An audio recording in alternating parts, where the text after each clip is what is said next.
কলেজের সাংস্কৃতিক অনুষ্ঠানে প্রথম দেখা রূপসা আর আরাফাতের। বীরের ভেতর দুজনের চোখ এক মুহূর্তের জন্য মিলল, আর সেই মুহূর্তে সময় যেন থমকে গেল। আরাফাত গিটার হাতে স্টেজে গান গাইছিল, আর রূপসা সামনে সারিতে বসে মুগ্ধ হয়ে তাকিয়েছিল। গান শেষ হতেই দুজনের চোখ আবার মিলে গেল, এবার আর কেউ চোখ সরাতে পারল না। পরের দিন ক্যান্টিনে হঠাৎ দেখা। আরাফাত এগিয়ে এসে হেসে বলল, তুমি কাল গানটা শুনছিলে তাই না? মনে হচ্ছিল গানটা শুধু তোমার জন্যই গাইছি গু। রূপসা লজ্জায় চোখ নামিয়ে ফেল, কিন্তু বুকের ভেতর ধরফর শুরু হয়ে গেল। তুমি সবসময় এমন বলো নাকি? আরাফাত মুচকি হেসে উত্তর দিল, না, শুধু তোমাকে বলার জন্যই কথাগুলো জমিয়ে রেখেছিলাম গু। সেই থেকেই শুরু। প্রতিদিন আলাপ, একসাথে হাঁটা, লাইব্রেরিতে বসা। কিন্তু ভেতরে ভেতরে দুজনের মনে জমছিল এক অদ্ভুত টান, যেটা শুধু বন্ধুত্ব নয়, তার চেয়েও গভীর কিছু। এক সন্ধ্যায় ক্যাম্পাস ফাঁকা হয়ে গেলে আরাফাত রূপসাকে নিয়ে গেল লেকের ধারে। চারপাশে শুধু ঝিঙি পোকার ডাক আর ঠান্ডা বাতাস। দুজন পাশাপাশি বসেছিল, কিন্তু দূরত্বটা যেন অস্বস্তিকর হয়ে উঠছিল। আরাফাত হঠাৎ রূপসার হাত ধরল। রূপসা কেঁপে উঠল, কিন্তু ছাড়িয়ে নিল না। তুমি জানো, তোমার হাত ধরলেই মনে হয় পুরো পৃথিবী আমার হয়ে গেছে গু। রূপসার গাল লাল হয়ে উঠল। তুমি এমন কথা বলো না। আমার তো বুক কেঁপে যায় উ। আরাফাত কাছে ঝুঁকে ফিসফিস করে বলল, আমি চাই তোমার বুক কেঁপে উঠুক। কারণ আমি তোমাকে অনুভব করতে চাই, প্রতিটা মুহূর্তে গু। তারপর আরাফাত ধীরে ধীরে রূপসার মুখের কাছে এগিয়ে এল। রূপসা চোখ নামিয়ে ফেল, ঠোঁট শুকিয়ে উঠল, নিঃশ্বাস কেঁপে যাচ্ছিল। পরের মুহূর্তেই তাদের ঠোঁট এক হয়ে গেল। প্রথমে আলতো, তারপর ক্রমশ গভীর, শ্বাসরুদ্ধকর এক চুম্বনে হারিয়ে গেল তারা। রূপসার হাত আরাফাতের শার্ট শক্ত করে আঁকড়ে ধরেছিল। চারপাশের অন্ধকার, ঠান্ডা বাতাস আর লেকের জল মিলিয়ে যেন এক অদ্ভুত উত্তেজনায় ভরা পরিবেশ তৈরি করেছিল। আরাফাত তার ঠোঁট আলগা করে কানে ফিসফিস করে বলল, তুমি আমার নেশা রূপসা। তোমায় ছাড়া আমি আর কিছু চাই না গে। রূপসা চোখ বন্ধ করে অব্রর বুকে মাথা রাখল। ফিসফিস করে উত্তর দিল, আমিও চাই প্রতিটা মুহূর্ত তোমার সাথে। শুধু তোমার সাথে গু। সেই রাত হয়ে গেল তাদের জীবনের সবচেয়ে রোমাঞ্চকর আর উত্তেজনায় ভরা মুহূর্ত, যা মনে পড়লেই তাদের শরীর কেঁপে উঠবে, হৃদস্পন্দন বেড়ে যাবে। অনেক দিনের টানাপোড়েনের পর একদিন আরাফাত বলল, রূপসা, আমি চাই একদিন শুধু তুমি আর আমি থাকি। কেউ আমাদের বিরক্ত করবে না, কেউ আমাদের দেখবে না। আমরা দুজন, একটা দিন, একটা রাতই। রূপসার বুক কেঁপে উঠল। সে প্রথমে কিছু বলল না, শুধু ঠোঁটে হালকা হাসি ফুটল। ভেতরে ভেতরে সেও চাইছিল এই মুহূর্ত। অবশেষে মাথা নেড়ে রাজি হয়ে গেল। সেদিন বিকেলে তারা শহরের বাইরে ছোট্ট একটা পাহাড়ি রিসোর্টে পৌঁছাল। চারপাশে নিস্তব্ধতা, গাছপালা, আর দূরে পাহাড়ের চূড়ায় মেঘ জমে আছে। রিসোর্টের রুমে ঢুকতেই রূপসার গায়ে কাটা দিল। রুমে নরম আলো, বড় বিছানা, আর জানালা দিয়ে ঢুকছে ঠান্ডা বাতাস। রূপসা ব্যাগ খুলে টেবিলে রাখছিল। হঠাৎ পেছন থেকে আরাফাত এসে তাকে আলতো করে জড়িয়ে ধরল। রূপসা চমকে উঠল, কিন্তু সরে গেল না। তার বুক ধরফর করছিল, নিঃশ্বাস ভারী হয়ে উঠছিল। আরাফাত ফিসফিস করে বলল, আজ তোমাকে ছাড়া আমি কিছুই চাই না। তুমি আছো, এটাই আমার সবু। সে ধীরে রূপসার ঘাড়ে মুখ রাখল। উষ্ণ নিঃশ্বাসে রূপসার পুরো শরীর কেঁপে উঠল। তার ঠোঁট শুকিয়ে গেল, চোখ বন্ধ হয়ে এল। রূপসা আস্তে বলল, আরাফাত, যদি কেউ জানে? আরাফাত শক্ত করে তাকে জড়িয়ে নিল। এই রাতটা শুধু আমাদের, রূপসা। কেউ জানবে না, কেউ থামাতে পারবে না গি। রাত বাড়তে থাকল। বাইরে ঝিঙি পোকার ডাক, ভেতরে নিস্তব্ধতা। রূপসা জানালার পাশে দাঁড়িয়েছিল, চুল খোলা, হালকা শাড়ি পরা। চাঁদের আলো তার মুখে পড়ে তাকে আরও মোহনীয় করে তুলেছিল। আরাফাত ধীরে তার দিকে এগিয়ে এল। দুজনের চোখ এক হয়ে গেল। কয়েক সেকেন্ড নিস্তব্ধতা, তারপর আরাফাত তার হাত ধরে নিজের বুকে রাখল। শোনো, এই হৃদস্পন্দন শুধু তোমার জন্য গু। রূপসা কেঁপে উঠল। ঠোঁটে লাজুক হাসি ফুটল। আমারও। পরের মুহূর্তে আরাফাত তাকে কাছে টেনে নিল। ঠোঁটে ঠোঁট মিল, এবার আর কোনো দ্বিধা থাকল না। প্রথমে নরম, তারপর গভীর, শ্বাসরুদ্ধকর এক চুম্বন। রূপসার হাত আরাফাতের গলায় জড়িয়ে গেল।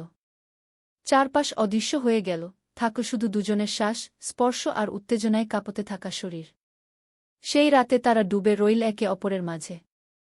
চাঁদের আলো, পাহাড়ি হাওয়া আর নিস্তব্ধ রিসোর্ট সাক্ষী থাকল তাদের প্রথম গোপন ভ্রমণের রোমাঞ্চকর রাতের।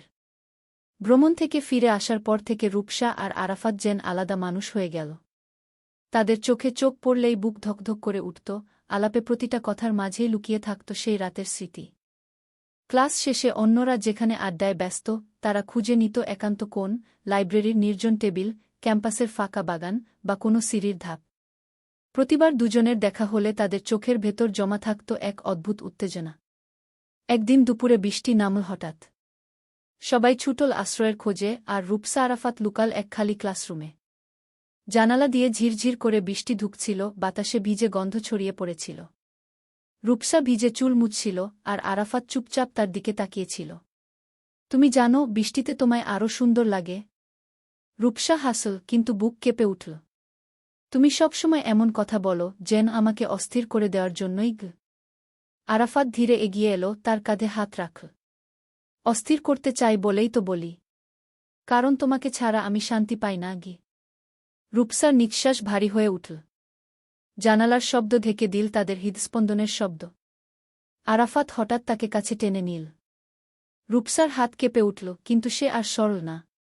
তাদের ঠোঁট মিলল এক শ্বাসরুদ্ধকর চুম্বনে, যেন বৃষ্টির শব্দ থেমে গেল সেই মুহূর্তে। এরপর থেকে প্রায়ই তারা গোপনে দেখা করত। কখনো সিনেমা হলে অন্ধকারে, কখনো লেকের ধারে রাতে, আবার কখনো রূপসার বন্ধুর বাসায় আড্ডার নাম করে। প্রতিবার দেখা হলে উত্তেজনা আগের চেয়ে আরও গভীর হয়ে উঠত। এক রাতে আরাফাত রূপসাকে নিয়ে গেল শহরের বাইরে খোলা মাঠে। আকাশ ভরা তারা, ঠান্ডা বাতাস বইছে। দুজন ঘাসের উপর বসে আকাশ দেখছিল। হঠাৎ আরাফাত বলল, তুমি জানো, আমার জীবনে যদি কিছু সবচেয়ে নিশ্চিত হয়, সেটা হলো তুমি। আমি চাই প্রতিটা রাত তোমার সাথে এমন কাটুক। রূপসা মৃদু হেসে তার বুকে মাথা রাখল। আমিও চাই, আরাফাত। প্রতিটা মুহূর্ত শুধু তোমার সাথে। তারপর তারা আকাশের নিচে তারার আলোয় জড়িয়ে রইল। সেই মুহূর্ত হয়ে গেল তাদের জীবনের আরেকটা গোপন, উত্তেজনায় ভরা স্মৃতি। দিনগুলো যতই এগোচ্ছিল, রূপসা আর আরাফাত ততই গভীরভাবে জড়িয়ে যাচ্ছিল। কিন্তু যতবার তারা গোপনে মিলিত হতো, ততবার এক ধরনের ভয়ও পিছু নিত। একদিন সন্ধ্যায় তারা ক্যাম্পাসের পেছনের বাগানে বসেছিল।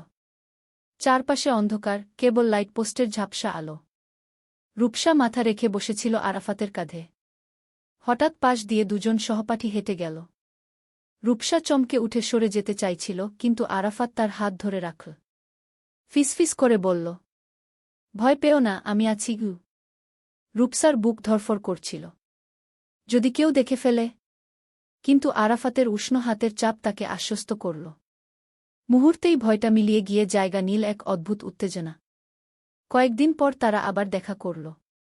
এবার এক ক্যাফের কোণের টেবিলে। ক্যাফে ভরা লোকজন, তবুও তাদের মধ্যে এক ধরনের গোপন টান চলছিল। রূপসা ধীরে ধীরে তার হাত রাখল টেবিলের নিচে আরাফাতের হাতে। কারও চোখে না পড়লেও সেই স্পর্শে দুজনের শরীরে কাঁপুনি উঠল। আরাফাত ঝুঁকে ফিসফিস করে বলল, তুমি জানো, এই লুকিয়ে থাকা, এই গোপন মুহূর্তগুলো আমাকে আরও পাগল করে দেয়। কি? রূপসার গাল লাল হয়ে গেল। আমাকেওই। তাদের চোখে চোখ পড়তেই সময় থমকে গেল। আশেপাশের কোলাহল যেন আর শোনা যাচ্ছিল না। এক রাতে রূপসার বাসার সবাই বাইরে ছিল। সে সাহস করে আরাফাতকে ডেকে নিল। বাড়ি নিস্তব্ধ, শুধু ঘড়ির টিকটিক শব্দ। রূপসা জানত, এটাই সবচেয়ে ঝুঁকিপূর্ণ, তবুও সে আটকাতে পারল না। আরাফাত আসতেই রূপসার হাত কেঁপে উঠল। আরাফাত, যদি কেউ হঠাৎ ফিরে আসে? আরাফাত তার চুলে হাত বুলিয়ে বলল, তাহলে আমি পালাব। কিন্তু তোমাকে ছাড়া যাব না। তারপর তারা দুজন নিঃশব্দ ঘরে চাঁদের আলোয় জড়িয়ে রইল। ভয় আর উত্তেজনা একসাথে মিশে গিয়েছিল, যেন প্রতিটা স্পর্শই ছিল নিষিদ্ধ, তবুও অপরিহার্য। সেই রাতের পর তাদের প্রেম আরও গভীর হল। ভয় ছিল, ধরা পড়লে কি হবে? কিন্তু সেই ভয় তাদের প্রতিটা সাক্ষাৎকে আরও বিদ্যুতায়িত করে তুলছিল। কারণ রূপসা আর আরাফাত জানত, ঝুঁকি নিয়েই তৈরি হয় সবচেয়ে উত্তেজনাপূর্ণ ভালোবাসার গল্প।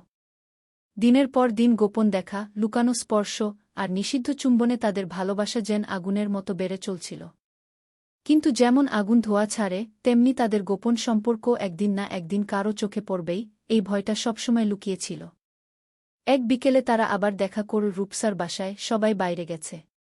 জানালার পর্দা টেনে দেওয়া, চারপাশ নিস্তব্ধ।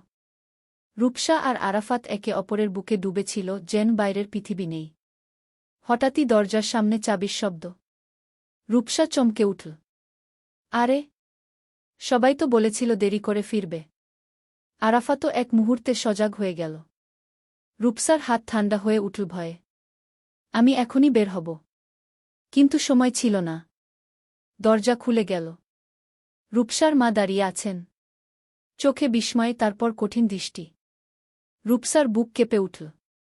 সে আরাফাতের হাত শক্ত করে ধরল। মা, শোনো, আমি। কিন্তু তার গলা আটকে গেল। মুহূর্তটা এতটাই টানটান ছিল যে নিঃশ্বাসও ভারী হয়ে উঠেছিল। আরাফাত সাহস করে সামনে এগিয়ে এল, ভেতরে ভেতরে ভয় পেলেও তার কণ্ঠ দিই। খালা, আমি জানি এটা হঠাৎ করে হয়ে গেছে। কিন্তু বিশ্বাস করুন, আমি রূপসাকে ভালোবাসি। আমি তাকে কখনো আঘাত করব না। রূপসার চোখে জল জমে গেল। এতদিন লুকোনো ভালোবাসা এক মুহূর্তে সবার সামনে নগ্ন হয়ে গেল। মায়ের চোখে রাগ আর বিস্ময়ের সঙ্গে এক ধরনের অসহায়ত্ব ফুটে উঠল। তিনি কিছুক্ষণ নীরব থাকলেন, তারপর ধীরে বললেন, ভালোবাসা যদি সত্যিই এতটা শক্ত হয়, তাহলে লুকিয়ে রাখার দরকার ছিল না। রূপসা ভয়ে কাঁপছিল, কিন্তু মায়ের কণ্ঠে হালকা কোমলতা পেয়ে তার বুক থেকে যেন ভার নেমে গেল। আরাফাত রূপসার হাত আরও শক্ত করে ধরল। দুজনের চোখে চোখ পড়তেই এক অদ্ভুত সাহস জন্ম নিল।